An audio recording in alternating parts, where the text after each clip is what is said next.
ఏమా చూడండి, నేను పెసరపప్పు పాలకూర తోటకూర కలిపి చేస్తున్నా. పెసరపప్పు మంచిగా వేయించుకోవాలమ్మా, దూరగా వేయించుకోవాలి. ఇగో కలర్ మారాలి, ఇట్లా స్మెల్ వస్తుంది మనకి ఎగితే. చూసిరా, ఇట్లా మంచిగా వేయించుకోవాలి.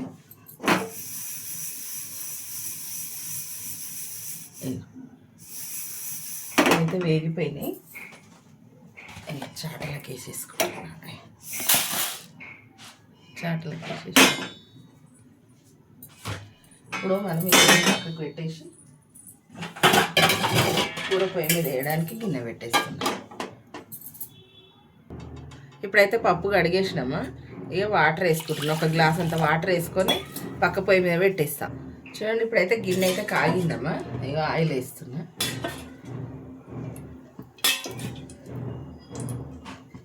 మొత్తం వేసేస్తాం, తోమేయచ్చు.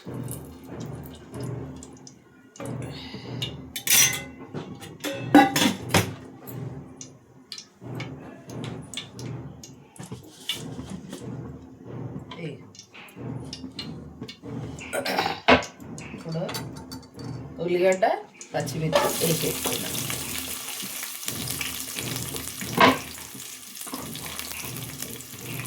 ఇంట్లోనే ఎండుమిర్చి,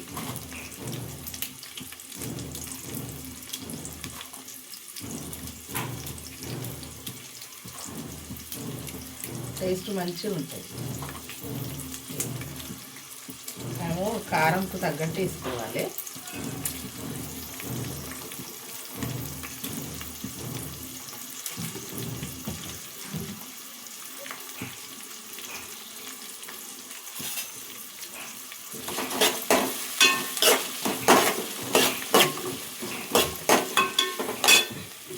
మంట పెంచిన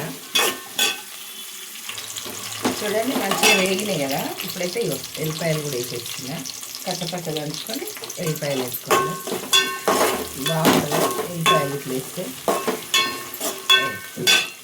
అవి వాడనియద్దు, ఎల్లిపాయలు బాగా రెడ్గా కానియద్దు. ఫస్ట్ వేస్తుంది.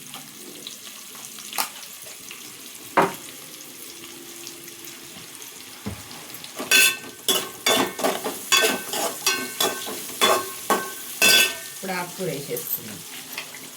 పాలకూర తోటకూరమా కట్ చేసి పెట్టిన, ఇందుకే వేయించలేదు. ఉట్టి తోటకూర కూడా వేసుకోవచ్చు, ఉట్టి పాలకూర కూడా వేసుకోవచ్చు, చాలా బాగుంటుంది. ఇవి రెండు నెయ్యగా అని చేసేస్తున్నా. రెండు నెల్లిన పాలకూర తోటకూర రెండు నెల్లి కదా మనకి.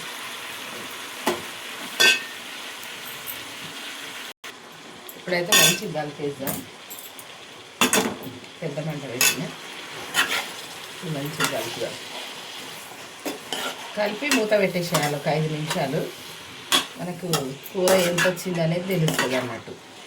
అంటే ఇప్పుడు ఎక్కువగా అనిపిస్తుంది కదా, కొంచెం మెత్తగా అయినాక మగ్గినాక తక్కువ అయిపోతుంది ఆ కూర కదా.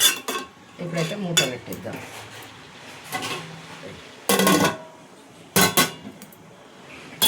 ఇప్పుడు పెసరపప్పు చూద్దాం ఎంతవరకు వచ్చిందో. పక్కన పొయ్యి మీద పెట్టిన ఇంకా కొంచెం కూర మగ్గే వరకు ఇది కూడా ఉడికిపోతుంది. మరీ మెత్తగా ఉడకొద్దు, మరీ మెత్తగా ఉడికితే కూడా బాగుండదు. చూద్దాం. మనం వేసినంత లేదు, చేసారా కలిపితే మెత్తగా అయిపోయి కొంచెమే అవుతుంది. అందుకని మనం సాల్ట్ అనేది చూసి వేసుకోవాలి. ఇది రొట్టెలకు చాలా బాగుంటుందమ్మా, చపాతీకి, రోటీ, జొన్న రొట్టెలు మంచిగా ఉంటుంది. ఇప్పుడు పప్పు చూద్దాము ఎంతవరకు వచ్చింది. ఉడికిపోయింది, ఇంకా వేసేసుకున్నాడు ఇలా.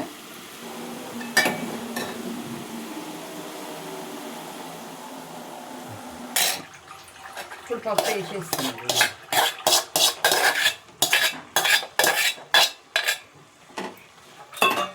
వేసి మంచిగా ఇట్లా కలుపుకోవాలమ్మా. సాల్ట్ వేద్దాం ఇప్పుడు. పప్పు కూర అన్నీ చూసుకొని సాల్ట్ వేసుకోవాలి. 1 స్పూన్ అంత వేస్తున్నా, చిన్న స్పూన్, టీ స్పూన్ అంతా చూసి వేసుకోవాలి. ఎక్కువ ఏడుంటుంది, పాలకూరలో ఉంటుంది కదా సాల్ట్ తనం ఎక్కువ ఉంటుంది కాబట్టి చూసి వేసుకోవాలి. ఒక 5 నిమిషాలు అయితే అయిపోయినట్టే. ఒక 5 నిమిషాలు ఉడకబెట్టి పెట్టేద్దాం.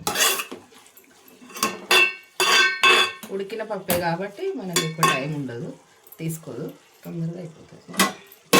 ఒక 5 నిమిషాలు ఆగాలి. చూడండి 5 నిమిషాలు అయింది మనం పెట్టి. కొంచెం వాటర్లా కనిపిస్తుంది, కానీ ఇంత మాత్రం ఉండాలి. మనం రైస్లో ఇట్లా తిన్నా, కూరలు రొట్టెలలో తిన్నా బాగుంటుంది. చూసి ఇప్పుడైతే స్టవ్ ఆర్పేస్తున్నామా. లైక్ చేయరి, షేర్ చేయరి, సబ్స్క్రైబ్ చేయరి, గంట కొట్టేరి. బాయ్ అమ్మా. మంచి మంచి వంటలు తీసుకొస్తాం మీ ముందుకు. బాయ్. లైక్.